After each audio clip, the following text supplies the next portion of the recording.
Olá, bom dia. Bem-vindos a mais uma conversa do Ler BD e da Tinta dos Nervos. Desta feita é uma conversa, apresentação sobre a revista Dois Pontos, cujo segundo número está, no momento desta gravação, a ser impresso e que, mais semana, menos semana, poderá eventualmente já estar a circular nas mãos dos seus leitores. Para as convidadas temos as duas editoras, a Ana Lorena Ramalho e a Sara Zunovic. Espero ter eu sei, é uma piada recorrente. E a Joana Estrela, que é uma artista que já tinha participado no primeiro número, mas que neste número assume, digamos, a responsabilidade gráfica de desenho de toda a revista, porque a revista tem sempre um convidado em destaque. Eu começava precisamente... Bom dia, peço desculpa. Bom dia. Pela vossa oportunidade. Isto é sempre um pouco estranho, estas circunstâncias, porque nem eu estou a fazer um programa profissional, digamos assim, e por outro lado é sempre um pouco estranho fazer estas apresentações sem público à nossa frente, quer dizer, não há a mais natural interação em público.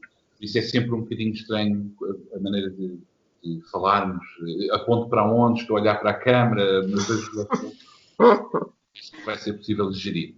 Eu começava, obviamente, a dirigir a primeira pergunta às editoras, às duas editoras, e provavelmente farei algumas perguntas um bocadinho óbvias e que já responderam no passado, mas eu acho também importante voltarmos a elas. Em primeiro lugar, eu gostava de saber, ou de perguntar, uma pergunta dupla. O que é que vos levou, obviamente, a criar esta revista e qual é, digamos, a ausência do mercado português que vos fez sentir a necessidade de trazer esta revista a lume? Bom, talvez aqui a primeira parte da questão, julgo que seria a Sara a melhor pessoa a responder, porque de facto a ideia veio dela. E depois, se calhar, posso falar um bocadinho então da questão da tal ausência no mercado. Então, a ideia nasceu em voo da Varsóvia a Lisboa, quando li um artigo sobre um grupo das mulheres polacas que decidiram criar uma revista dedicada às raparigas e pensei que ótima ideia, gostava de ter alguma revista dessas quando criança e pensei que talvez é boa ideia trazer alguma coisa assim a Portugal e falei com a Ana, que nesse momento estava a trabalhar com Orfeu Negro e ela gostou imenso e juntamos e decidimos criar uma revista nova. E pronto, e nesse momento a primeira coisa que fizemos foi ver o que é que havia, não é? Pronto, eu sabia mais ou menos o que havia. A Sara também, na altura, já tinha feito uma mínima pesquisa de mercado, não é? Pronto, e então juntámos e pensámos como é que queríamos que fosse a nossa revista e como é que ela se ia posicionar em comparação com as coisas que já havia cá, pronto. E aquilo que eu acho que era bastante evidente era, como eu estava a trabalhar na altura com o álbum ilustrado, o que me pareceu bastante evidente era que havia uma evolução muito forte e cada vez mais acentuada na qualidade dos álbuns ilustrados em Portugal e a nível dos periódicos, das revistas para crianças, a distância era de anos-luz, porque eram as revistas que existiam e que existem, não dão primazia à ilustração, à qualidade, e são de facto muito mais produtos de merchandise, e nós queríamos fazer uma coisa ao modelo do que faz o Manorak, o Majorres, as revistas ilustradas que já se fazem por todo o mundo, e incluindo a Cosmos, que foi a revista que a Sara me propôs inicialmente, e achámos, pronto, há espaço para isto, há espaço vai haver interesse, podemos levar a coisa dos periódicos ilustrados para crianças em Portugal para outro nível, porque também haverá acolhimento para ele. E foi isso. Começámos e fizemos a nossa campanha de crowdfunding, que também tinha o intuito obviamente, de angariar financiamento, mas acho que principalmente percebermos qual era o nível de interesse que o público português teria ou não neste tipo de publicação. E porque se percebêssemos que não havia interesse, então percebíamos porque é que também não havia já este tipo de artigo e de objeto no mercado. Mas o que o crowdfunding nos revelou foi que havia e há muito interesse e de facto tem sido a nossa experiência desde que lançámos a revista. Temos tido ótimo feedback dos leitores, dos pais e das crianças, portanto o espaço estava lá e pronto, e estamos a ocupá-lo, ou pelo menos de tentar fazê-lo da melhor maneira, não é? Eu queria fazer uma ligação precisamente a dois temas que já abordaste de certa forma, mas que provavelmente podemos desenvolver só um pouco mais. Eu concordo contigo, de facto, digamos, a oferta da ilustração para a infância tem sido, francamente, uma área de expansão em termos de qualidade e de oferta. Não só existem editoras que publicam autores portugueses, editoras de autores portugueses, e os mesmos artistas são convidados muitas vezes para projetos paralelos, mas de facto os periódicos continuavam a estar associados ou a séries de desenhos animados, etc. Porque também é esta dimensão económica que eu queria explorar um bocadinho primeiro, porque obviamente qualquer periódico necessita sempre de um esforço editorial e económico muito diferente do que um livro. É maior esse esforço e o risco financeiro é também muito mais imediato. O vosso primeiro número foi feito com crowdfunding.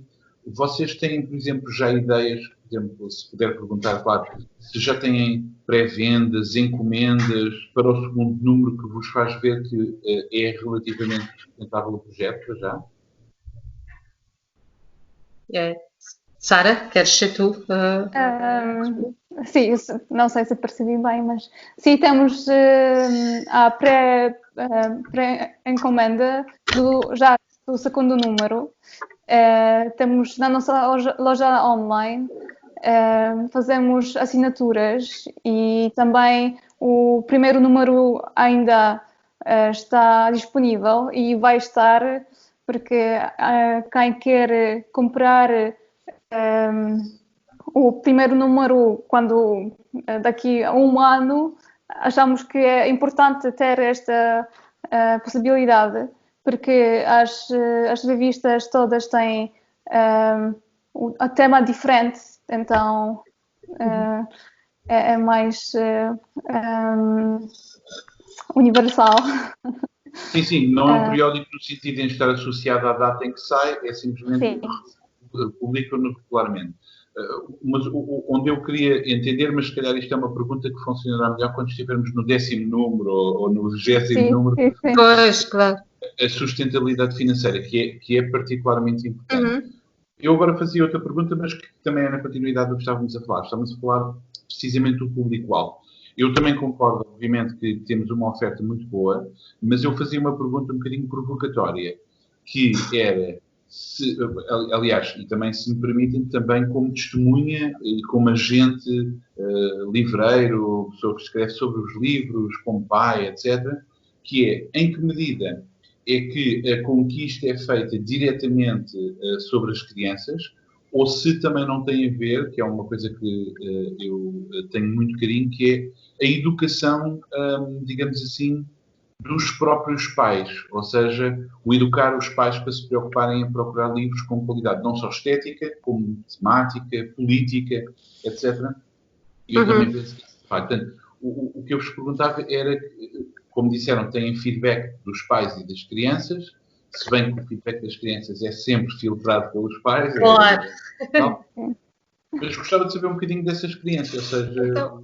Então, se calhar podemos até recuar, porque antes de avançarmos até com o crowdfunding, portanto, numa fase em que estávamos ainda a estruturar a ideia da publicação, portanto, número de páginas, as secções, exatamente que temas é que queríamos abordar.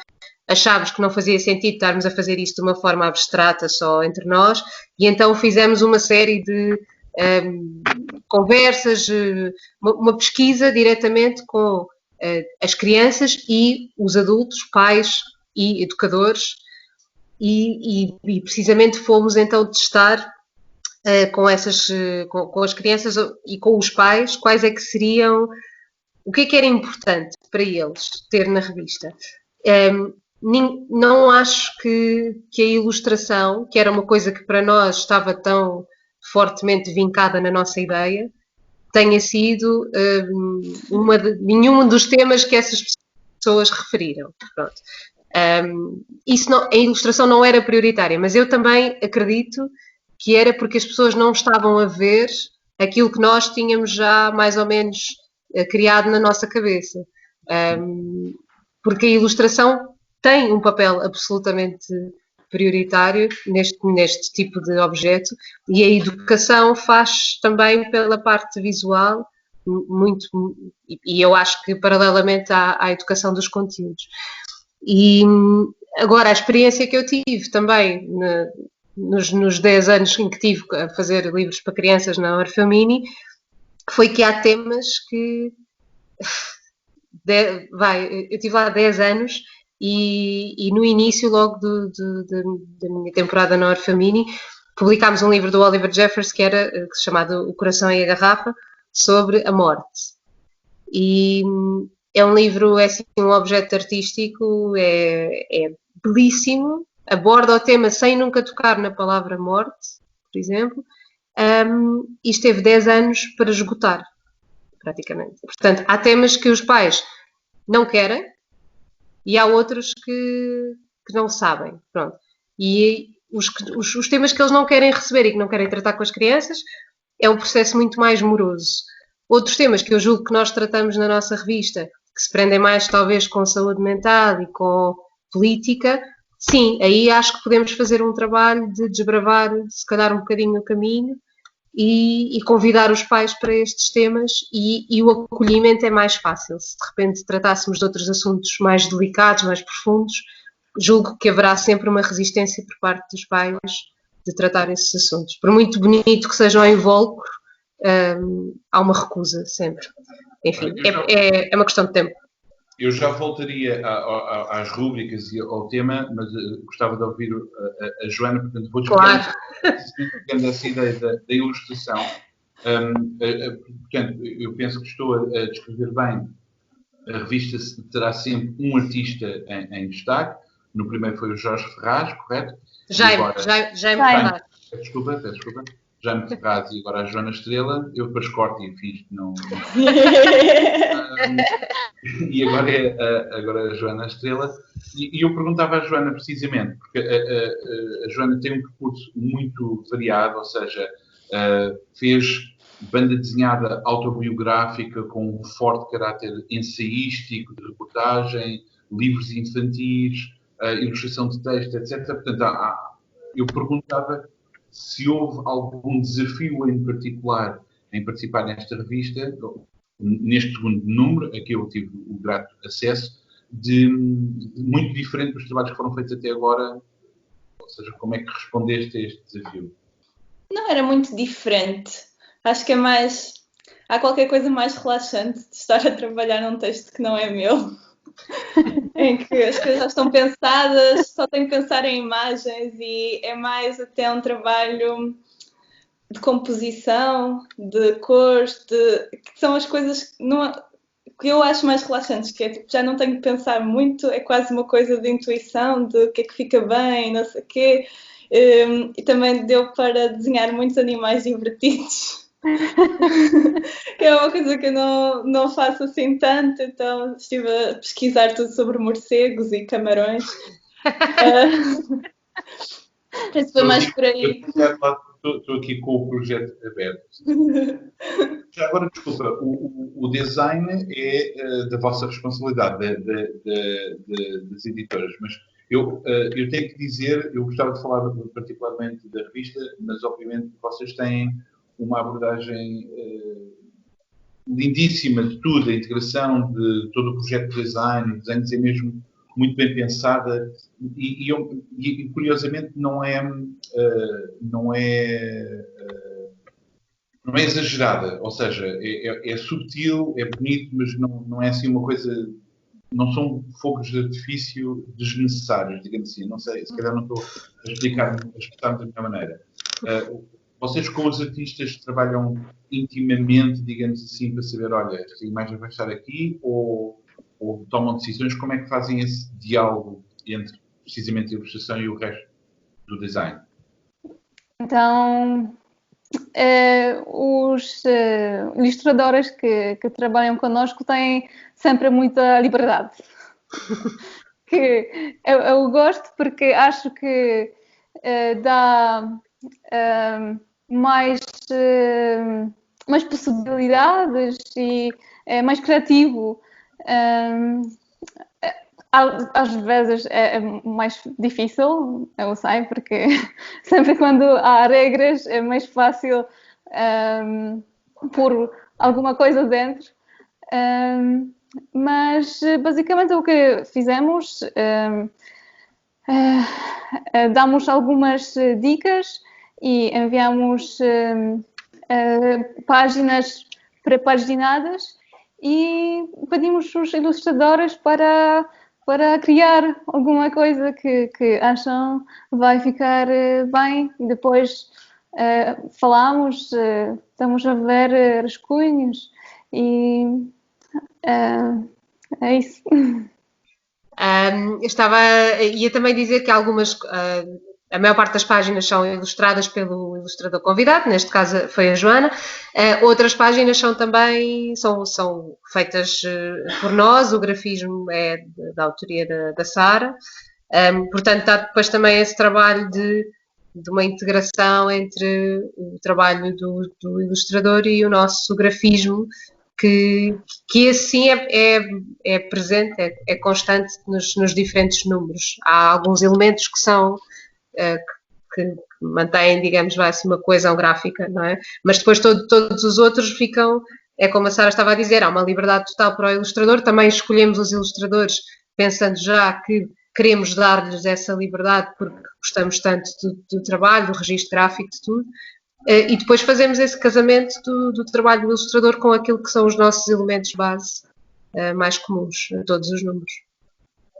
Bem, eu comparando os dois números, eu reparei que as rúbricas, algumas mantêm-se, outras vão desaparecendo, ou seja, também não estão comprometidas, digamos assim, totalmente, ou seja, têm que nascer organicamente das necessidades de cada tema, correto? Sim. Sim, completamente. Queremos sempre que as secções façam sentido articuladas com o tema principal da revista. Não é também uma tirania de todas as secções têm de falar diretamente do tema principal. Tentamos que seja. E depois há secções que fazem sentido num número e no outro achamos que farão mais sentido outras. Portanto, também há um trabalho de seleção e às vezes de sacrificar algumas secções em prol de outras. Agora já estamos a trabalhar no terceiro número e estamos a fazer esse trabalho também de dar prioridade ao que tem mais sentido e enfim, deixar cair outras coisas. Temos um limite de 74 páginas, portanto, apesar de ser muito, não dá para... Espero que isto não seja mal entendido, mas a verdade, este segundo número achei mesmo muito... Não é uma crítica, é apenas uma constatação deste facto, que achei muito mais integrado todo o tema nas secções, ou seja, eu já não me recordo exatamente, mas eu lembro que estava a ler uma das rúbricas e veio-me uma ideia à cabeça, era engraçado falarem sobre X, e vir a página e é exatamente isso, ou seja, pode ser a secção de desporto e depois é uma receita, mas a ligação entre uma coisa e outra é incrível, portanto eu acho mesmo este segundo número, nesse aspecto, está mesmo muito bem conseguido, acho eu. Há uma coesão total. Já agora o tema é o som. Não sei se tinha feito essa referência. Portanto, parece-me mesmo uma integração absolutamente incrível. Outra coisa bastante curiosa que fazem há aqui um equilíbrio excelente entre realidades portuguesas, que é, curiosamente, algo que muitas vezes eu acho que está ausente em alguns, não todos, obviamente nós sabemos que existem muitos projetos que têm a mesma atenção particular para a realidade portuguesa. Vou só fazer uma pequena ilustração. Quando eu era criança, aliás, quase todas as crianças devem ter pensado nisso, na escola primária desenhava-se as estações, não é? A árvore cheia de flores, a árvore com neve, a neve de Lisboa, não é? Ou seja,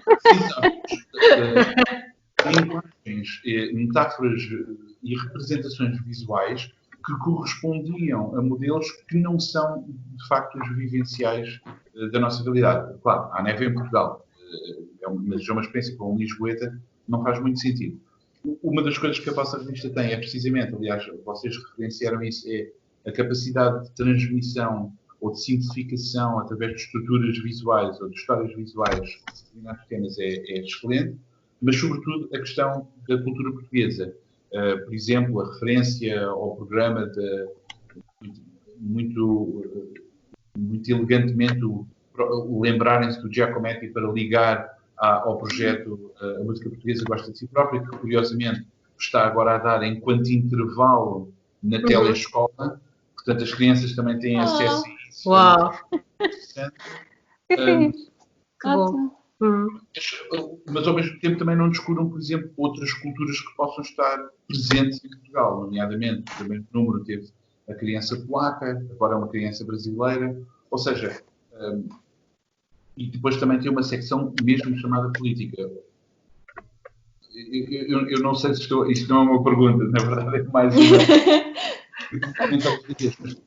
Qual é, na vossa visão, a importância precisamente da educação para todas estas questões, da cidadania ecológica, a cidadania política, a compreensão de que a cultura, podemos ter uma cultura nacional, mas que essa cultura tem que estar em diálogo necessariamente com outras pessoas, outras línguas, etc. Gostava de saber se isso é uma coisa programática e... Antes de responderem, pode só ir ali fora um bocadinho, eu já volto. Estou a ouvir os estragos do gato. Tchau, Joana. Olha, eu depois corto esta parte. Acho que não, acho que devia deixar, na verdade, é orgânico. Okay. Eu queria, pronto, acho que aqui eu e a Sara podemos responder as duas. Eu só queria dizer, para começar, essa diversidade é primeiro a gênese do nosso projeto, porque sou eu portuguesa, a Sara polaca, e depois tudo o que está na revista é também um espelho daquilo em que nós acreditamos e também aquilo que nós vivemos, porque Portugal é cada vez mais, e sempre foi, de certa maneira, esse caldeirão, não é, da diversidade, e portanto todas as preocupações que estão na revista são as nossas. Sara, não sei se queres acrescentar alguma coisa. Sim, eu acho que a educação é coisa muito importante e queremos ajudar as crianças portuguesas a conhecer outras culturas. Por causa disso temos esta secção das crianças dos outros países. Eu também queria acrescentar um bocadinho com línguas estrangeiras, mas vamos ver sobre isso. Sim. Sim, acho que é coisa muito, muito, muito importante. Mostrar o mundo às crianças. Eu também acho fundamental, porque muitas vezes as pessoas até pensam, ou seja, eu próprio introduzi esta questão como se fosse possível não ser-se político. E a verdade é que há sempre explicação, não é? Há sempre questões de representação ou da forma como falamos das outras pessoas, de outros povos, de outras línguas, que necessariamente revelam imediatamente uma questão, às vezes, desequilibrada. E, portanto, o facto de trazer isto à tona de uma forma honesta, genuína, aberta, é bastante inteligente. Mas, ao mesmo tempo, também vocês não abdicam, obviamente, de disparados que as crianças adoram. Eu adoro disparados. Eu não fiz inquérito nenhum, mas aposto que uma parte do reino foi assim uma das partes. Olha, essa era para já educativa. Aprendi com isso, nunca tinha dedicado tanto tempo a perceber os filmes de reino.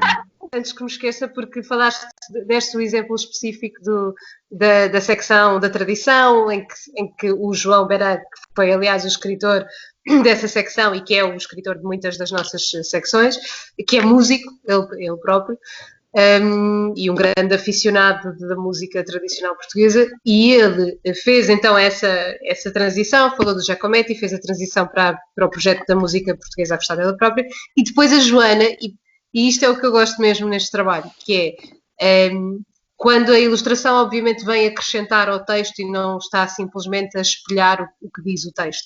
A Joana trouxe a esta secção, trouxe o Zeca Afonso e trouxe o Conan Osiris. E não foi, percebes? E não foi uma coisa que lhe disse, não foi um briefing, Joana, por favor, insere o Conan Osiris no canto inferior direito. Foi foi incrível. E este encontro, e era o que a Sara estava a dizer, também é o lado excelente e muito bom mesmo de dar a liberdade. Depois acontecem estas coisas e faz todo o sentido, porque há uma afinidade total. Sim, eu, por exemplo, no segundo número também é aquela brincadeira de fazer de morcego, gostei imenso, porque é uma secção que é muito sensível à forma como as crianças brincam verdadeiramente, ou seja, não tem mesmo a ver com aquela organicidade de quando as crianças estão a fazer uma brincadeira, não estão a fingir uma coisa, estão a ser essa coisa. E gostei imenso deste número. Muito bem. Que bom, que bom. Muito agradecidas da vossa disponibilidade. Desejo, obviamente, toda a felicidade para a 2 Pontos e para o vosso trabalho individual. E fica só a palavra que a Tinta dos Nervos, obviamente, também disponibilizará a revista para venda, para chegar aos seus leitores. E, mais uma vez, fiquem bem, protejam-se durante este tempo de quarentena, mas que isto não impeça que possamos continuar a fazer estas receitas fantásticas, brincadeiras, nos vossos projetos. Obrigada, Pedro. Obrigada por este espaço. Até breve, então. Até breve.